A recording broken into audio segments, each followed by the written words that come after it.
Salut YouTube și bine ați venit pe canalul meu.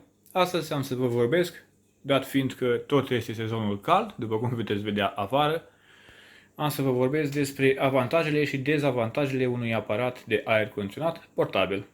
Așa cum știți, dacă ați urmărit ceva pe canalul meu, am acest aparat de aer condiționat portabil, Vortex, cumpărat cam de vreo 5 ani de acum.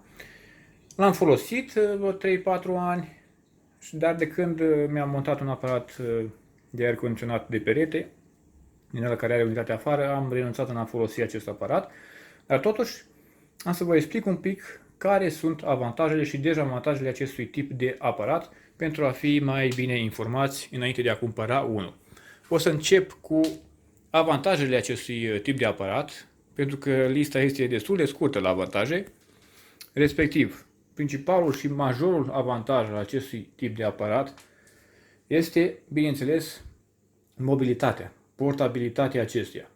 Poate fi mutat dintr-o cameră în alta fără nicio problemă, doar îi scoateți furtunul, acest acord prin care elimină aerul fierbinte, îl scoateți din el, îl scoateți din priză și îl mutați în ce cameră doriți sau în ce birou doriți sau în altă locație. Fără probleme, nu aveți treabă cu țevi, cu instalare, dezinstalare, freon, recuperat, nerecuperat, totul este foarte, foarte rapid. Deci portabilitatea, bineînțeles, este primul și majorul avantaj al acestui aparat de aer condiționat. Al doilea avantaj ar fi faptul că necesită o minimă instalare, dacă o putem numi instalare. Pur și simplu îl băgați în priză și trebuie să scoateți acest racord prin care este suflat aerul cald, trebuie suflat afară în exterior. Eu am montat aici acest panou în locul geamului. Geamul pot să-l pun înapoi la toamnă, pentru că nu puteam să fac o gaură rotundă în geam. Așa pot să țin geamul închis și scot acest racord prin care este eliminat aerul fierbinte direct afară. Cam aceasta este singura instalare pe care trebuie să o faceți la un aparat de aer condiționat portabil. Atât. Asta este instalarea. Acum, nu mai vine în minte nici măcar un avantaj. Atâta. Acestea sunt. Dacă credeți că ar mai fi încă un avantaj, puteți să lăsați în comentarii. Eu voi trece acum la dezavantaje. Și voi începe primul dezavantaj cu prețul. Prețul acestei unități este la fel ca o unitate de aer condiționat care se montează pe perete cu unitatea externă afară. Eu am dat 1050 de lei pe acest aparat.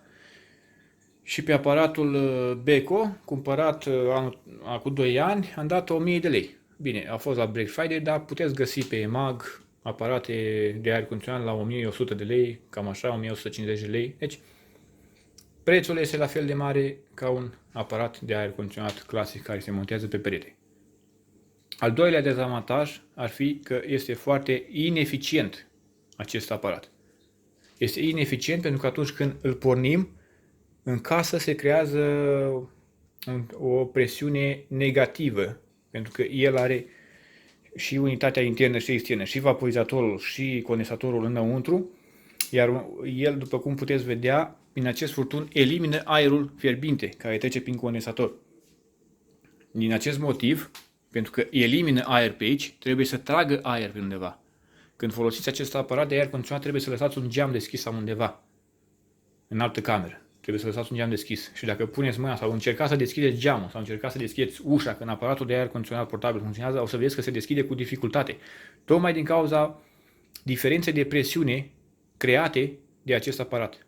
El împinge aerul afară din cameră prin acest furtun. Dar nu poți să împingi aerul afară din cameră fără să tragi aer din altă parte. Și ce aer tragi din altă parte pe geam? Aer fierbinte de afară, pe care tocmai încerci să-l răcești. Deci de aici pleacă și ineficiența acestui aparat. Când funcționează, trebuie să tragă aer de afară. Trăgând aer de afară, fierbinte, trebuie răcit din nou. Și aici este ineficient. Din acest motiv, eu l-am pus în balcon. Am un clip, puteți să-l vizionați. Am pus aparatul în balcon și aici am schimbat această fantă cu o fantă rotundă și am pus furtunul acesta să sufle aerul direct în casă și să tragă aer fierbinte din balcon să-l răcească. pentru a scăpa de această ineficiență. Nici așa nu era foarte eficient, dar am scăpat așa, am scăpat de a băga aer fierbinte în casă și de gălăgia care o face. Și acesta este alt dezavantaj. Pentru că unitatea internă și externă sunt toate comprimate înăuntru, în special ventilatorul și compresorul sunt toate băgate în această unitate și fac zgomot. Nu se compară niciodată zgomotul făcut de această unitate cu zgomotul aproape inexistent făcut de o unitate de aer condiționat care stă pe perete. Este foarte, foarte gălăgios. Eu nu pot să dorm cu el. Uite, am să-i dau drumul doar să vedeți cât de gălăgios este.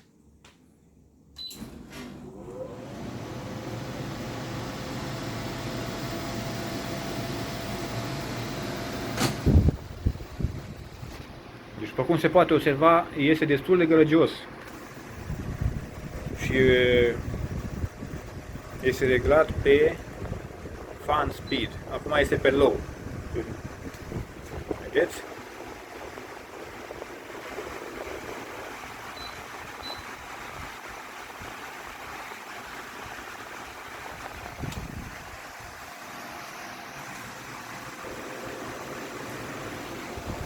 Ok, am să-l opresc ca să puteți să mă auziți, da?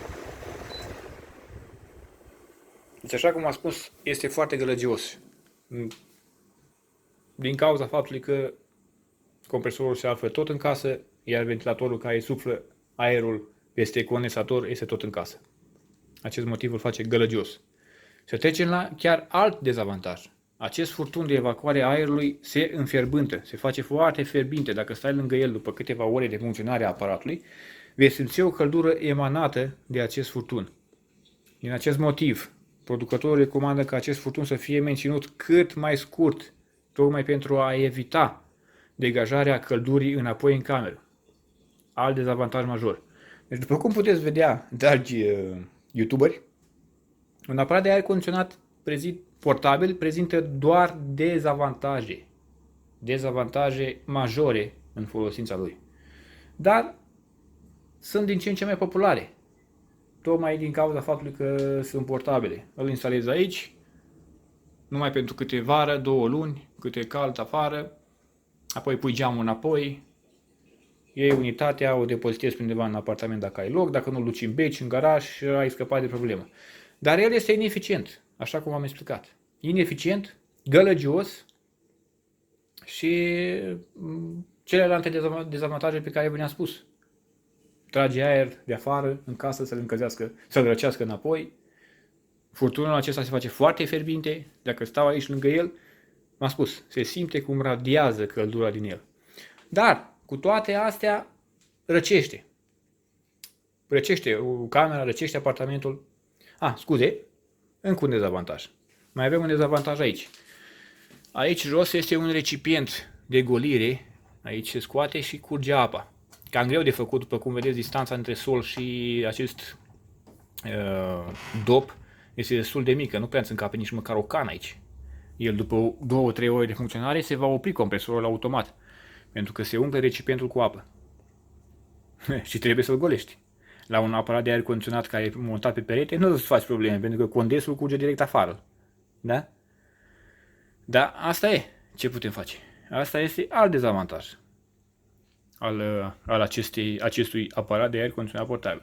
Acum, dacă cumva vreți să cumpărați unul și nu aveți altă posibilitate decât să cumpărați unul portabil, vă recomand să căutați unul care nu are acest dop de golire. Sunt modele care apa de la condens este evaporată direct pe condensator, condensatorul fiind fierbinte, apa se evaporă automat sau pe compresor, ceva de genul ăsta.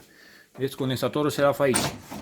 Nu știu că vedeți acele grile, acest radiator, acesta este fierbinte și aerul trebuie să circule prin el. Ok, punem înapoi. Deci, dacă găsiți cumva în comerț un aparat de aer condiționat fără dop de golire a condensului, este bine să-l luați. Și dacă vreți unul să fie mult mai eficient ca acesta, căutați un model care conține 2 astfel de burlane de scos afară.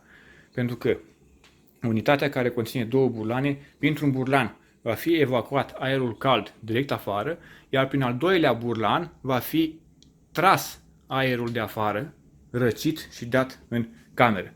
În acest fel, nu mai este tras în cameră aer cald din altă cameră, vă dați seama. Eu aici am geamurile închise, da? Când puneți acest aparat de aer condiționat, de la baie, unde este geamul deschis, dacă pun mâna acolo la geam, se simte un curent extraordinar care intră în casă. Intră în casă din cauza că, așa cum am explicat, din cauza presiunii negative care se formează în apartament atunci când funcționează acest aparat. Pentru că el scoate aerul din apartament. Îl scoate aerul pentru că cu acel aer răcește condensatorul și îl scoate afară. Dar dacă scoți aer afară, trebuie să bagi aer înăuntru. Iar atunci când veți găsi și veți cumpăra un aparat de aer condiționat cu două burlane, o evacuare și o intrare, nu mai aveți această problemă, pentru că el va absorbe aerul de afară direct prin al doilea burlan. Îl absorbe direct prin al doilea burlan, îl răcește și îl dă în casă și atunci nu mai aveți problema asta. Da? Deci alea ar fi modelele superioare față de un model ca acesta cu un singur burlan. Dar din păcate, foarte rar am văzut în magazine aparate de aer condiționat portabil cu două burlane. Cel mai popular este acesta. Da. Sper că m-am făcut înțeles cu privire la avantajele și dezavantajele unei unități de aer condiționat portabil. Dacă aveți întrebări, vă răspund cu plăcere mai jos în comentarii și vă rog să vă abonați la canalul meu, mai urmează și alte videoclipuri. Și astea fiind spuse, vă doresc o zi bună. Pa!